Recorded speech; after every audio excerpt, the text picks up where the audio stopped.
Good morning, amazing juniors. Welcome to week 3 of online instruction. Today we're going to go ahead and learn about a new topic in Unit 8, which is healthcare in America.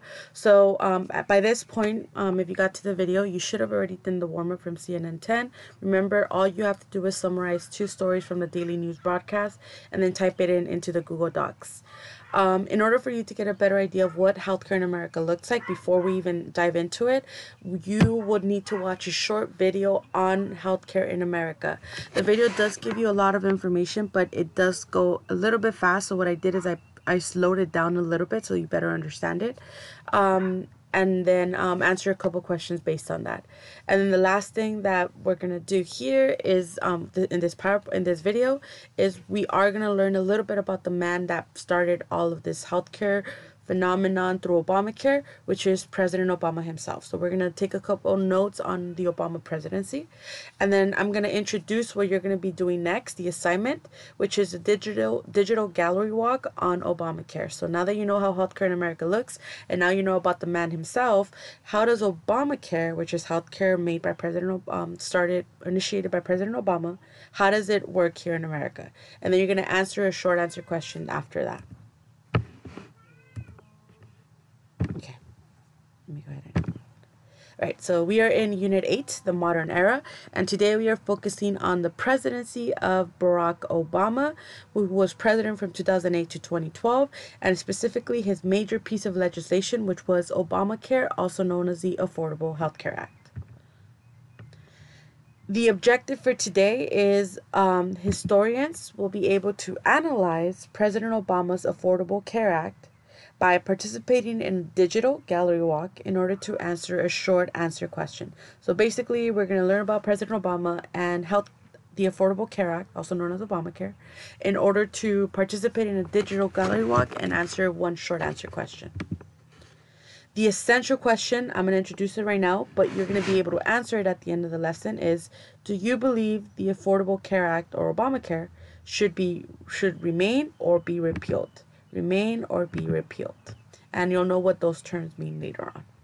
So President Obama and healthcare. Before we even get started, let's learn about the man himself. The past affects the future. So Amendment number 15 of the Constitution, which we learned back in Unit 1, guarantees all citizens the right to vote, but was not being enforced, which affected blacks. So basically, Amendment 15 said, hey, Civil War is over, there's no more slavery, everybody's equal. But African Americans still did not have many rights. So what the 15th Amendment did is, hey, African Americans who were not citizens and could not vote, you now are protected under the Constitution to have the right to vote. The problem is that even though it's a law, Amendment number 15, it was not being enforced. So a lot of people were not, a lot of states were still not allowing blacks to vote. It was just basically, yeah, you could vote, but not really. Therefore, further legislation was needed, so further laws were needed to enforce it. So therefore, the Voting Rights Act was passed in 1965, so almost like 80 years later. The act stated that there was no voting qualifications needed. So what was happening is that, yes, the Constitution Amendment number 15 guarantees you the right to vote, but all these states, especially in the South that were still very racist, were not allowing blacks to vote. So they would put all of these restrictions for them not to vote. For example, a poll tax. A lot of African Americans could not afford or were very poor. So what many states, and most prominent in Mississippi, they would charge people to go vote. So basically, if you want to vote, you have to pay a poll tax. And if you're a poor African American, you're not going to, and you don't barely have enough money to support your family, you're not going to be spending that money to go vote. So it was a way to stop African Americans from voting. What other states would do is that they would require a literacy test. A lot of African Americans, again, were not very literate, which means that they could not read or write. They didn't have a lot of education. So a lot of states would give them tests saying, hey, if you pass this test, you could be able to vote. But since a lot of African Americans couldn't even read, this was another way to stop them from voting. And last but not least, to help out those poor whites who were also illiterate and who didn't have any money, just like the African Americans, but they still wanted the whites to vote. Many states passed the grandfather clause, which was basically, if your grandfather was able to vote in the past, then you have the right to vote in the past. So if you're white, obviously you always have the right to vote. You even though you can't pay the poll tax and you can't pay the literacy test, you're still going to be able to vote because your grandfather was able to vote. And since blacks were not able to, this doesn't apply to them. So all these qualifications were removed under the 1965 Voting Rights Act. So this was a good thing. Because of this Voting Rights Act, this allowed blacks to vote and run for political office. After the act was passed, African Americans participated more in politics by voting and, of course, running for office. Dun dun dun. Fast forward to 2008. Since African Americans are now participating more in politics and running for office, we have the election of President Barack Obama. Many years later, but still happening. Who is this guy? His early years. He was born to a white mother and an African father. So his mother was white and his father was black. He was from Kenya. Growing up, his mother was a single mother, and he went to Harvard Law and became a civil rights lawyer. So he grew up with his grandmother, and he worked very hard under the Harvard. Worked very hard to get into Harvard. He later on became an Illinois, one of the states here in the United States, senator for 8 years. So he was a senator for 8 years of Illinois, and later on became the first African American president elected in U.S. history to the presidency in 2008. So he became the first black president in America in 2008.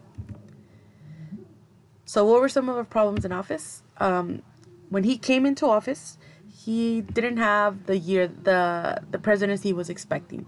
Right when he became president, the economy crashed. We went through a recession, the 2008 recession. $217 trillion in debt, which was called the Great Recession.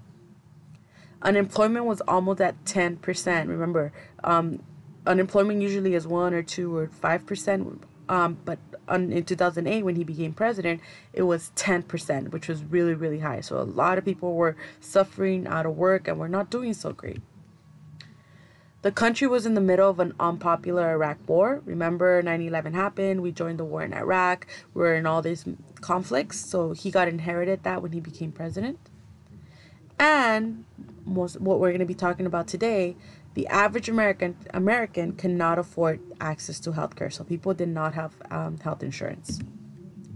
So I'm going to ask you to pause this video real quick and just answer these questions on your own, or if you want, write them down. What was the Voting Rights Act? Why was the Voting Rights Act important on the election of Barack Obama? And 2, how do you think the problem Obama faced in office affected his presidential agenda? So all these problems that he had to deal with, the recession, people not having health care, the Iraq war, how did that shape what he wanted to do as president, his presidential agenda? How do you think that affected it? So pause this video and then answer that question. Right. So just a couple more quick stuff about Barack Obama, his accomplishments and his failures. I'm summarizing everything up basically, so just so that you get an idea of who this guy was. His successes: he ended the Don't Ask, Don't Tell policy, which was a military policy that discriminated against the LGBT community in the military, which basically if you were gay or lesbian, you were not allowed to disclose that when you joined the military. So you were not allowed to say that you're gay or lesbian if you wanted to be part of the military, the U.S. military. He ended that. So now it's okay for LGBT people to join the military and be open about it. He expanded and created the universal health care, the Affordable Care Act, also known, most famously known by Obamacare, which is what we're going to be talking about today. And he captured and killed Osama bin Laden and ended the Iraq war. So the thing that started in 2001 with 9/11 and started with President Bush, he was the one that killed the terrorist leader behind it, Osama bin Laden, and ended the Iraq war. And because of his policy, prevented the second Great Depression through his stimulus package. So he was handed a recession, but he was able to stop it with the stimulus package. So the recession didn't go into a Great Depression because of his stimulus package. Some of his failures is many of his major policies had been reversed by Donald Trump because they were passed under executive order. Remember, executive orders are like laws, but they could be removed when the next president comes into office, which is what happened when Donald Trump became president. He deported more illegal immigrants than any other president in history. So, yes, he did have a lot of influence and negative influence in immigration in the United States. And unfortunately, he could not bring the country together to pass major gun reform, which is why America still has a lot of gun violence and gun episodes in the United States. And the country remains very divided. All right, so now that we know a little bit about this guy, we're gonna learn about his major accomplishment, which was Obamacare, or healthcare in America. So we're gonna learn about the real reason why American healthcare is so expensive. You already did this by watching the video and answering those questions. This gives you a better idea of how healthcare works in America and why it's so expensive and why it's such a big deal. But the main thing that you're going to be doing after watching this video is doing the assignment, which involves understanding the pros and cons of the Obamacare. But before we get started, here are a couple of key terms. A subsidy is government giving people money. So if you can't afford something, the government's going to give you a subsidy to make it cheaper.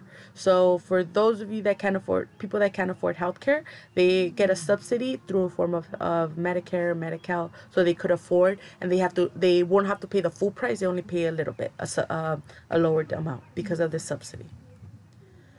Opted out, which basically is what it sounds like. You opt out. You choose not to participate. If you don't want to do it, you have the choice to not participate or opt out. A mandate it's mandatory. It's an official order. You have to do it. There's no way around it. A repeal is that you get rid of. You take it away. So repeal, take away. You don't want it.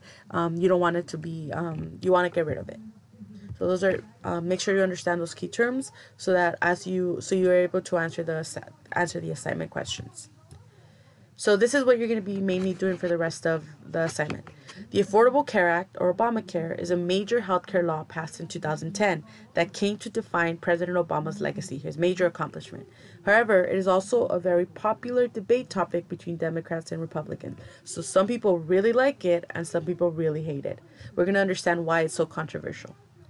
We are going to participate in a gallery walk to look at both points of view of the argument. So I'm not just going to tell you it's good. I'm not just going to tell you it's bad. I'm going to show you both sides of it, and then you are going to be able to decide. At the end, you will answer a short answer question. Do you believe the Affordable Care Act, or Obamacare, should remain or be repealed? Do you think it should stay or we should get rid of it? Remember, repeal means to get rid of it, to take it out. So you're going to be able to answer these questions after going through the sources. And that's pretty much it.